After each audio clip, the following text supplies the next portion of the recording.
Today, we're taking an absolute dream of a journey to one of the most magical places on Earth to uncover the secrets of a truly unique landscape.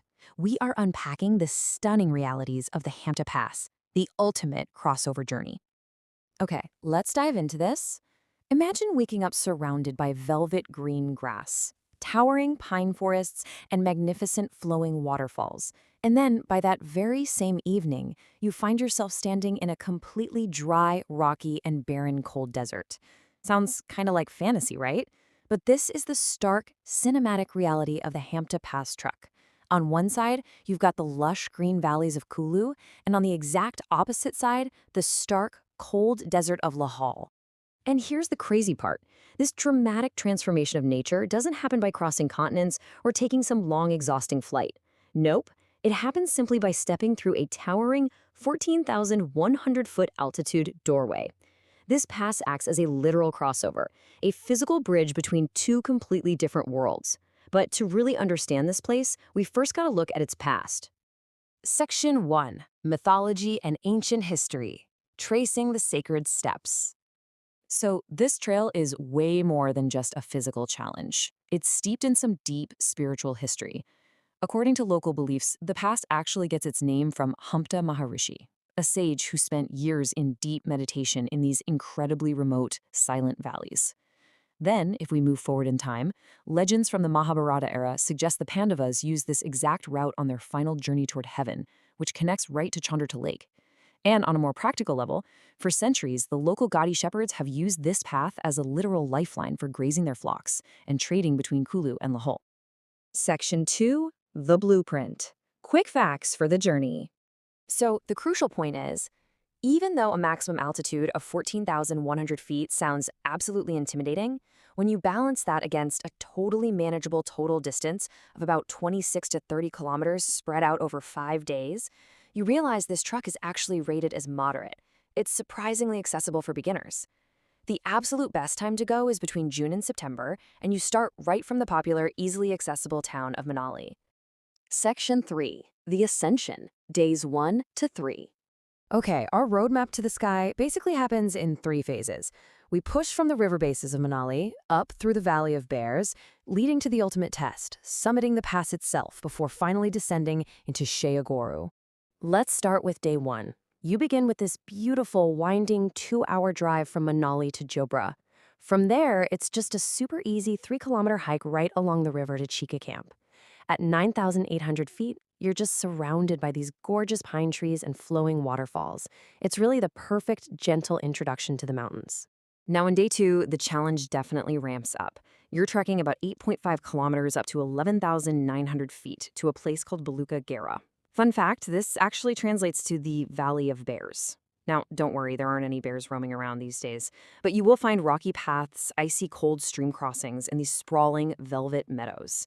It's a long, tiring day for sure, but visually, absolutely spectacular. Then day 3 brings the climax, summit day. You start early, the oxygen gets noticeably thinner, and the climb gets much, much steeper. But the moment you step foot at 14,100 feet at the top of Hampta Pass, the exhaustion just completely vanishes.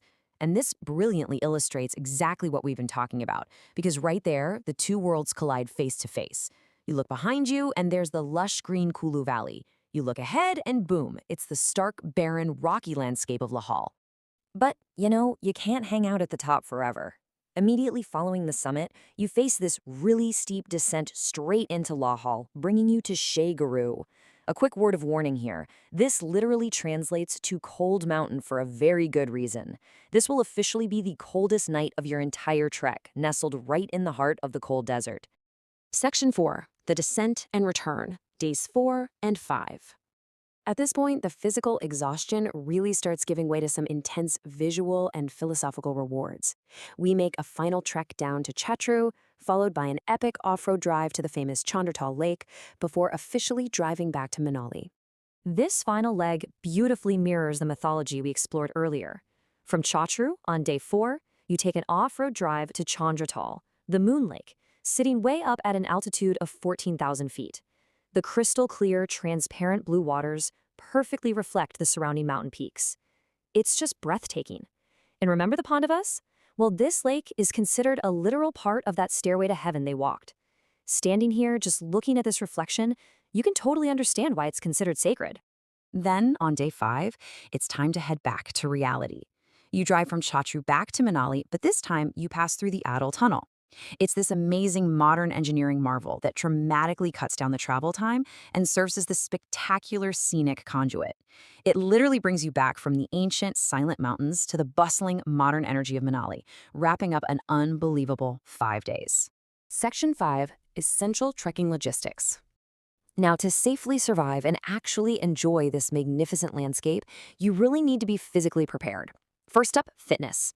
You need at least 1 month of consistent cardio and running before you go. Second, clothing. Mountain weather is incredibly unpredictable, so you absolutely must have a 3-layer system: a thermal base, a fleece midlayer, and a solid windproof jacket. And third, hydration. Up at these high altitudes, you need to be drinking 4 to 5 liters of water daily just to combat high-altitude sickness. Ultimately, this journey is about so much more than just walking from point A to point B. It's, as they say, not just crossing mountains, but crossing your own limits. Witnessing 2 completely different worlds, the lush green and the barren desert, separated by just a few kilometers, it permanently alters your perspective. It shows you the sheer, unyielding power of nature and reveals just how much physical and mental endurance you truly have inside you. The Hampta Pass isn't just a destination on a map. It's a stark reminder of nature's duality, and, honestly, our own.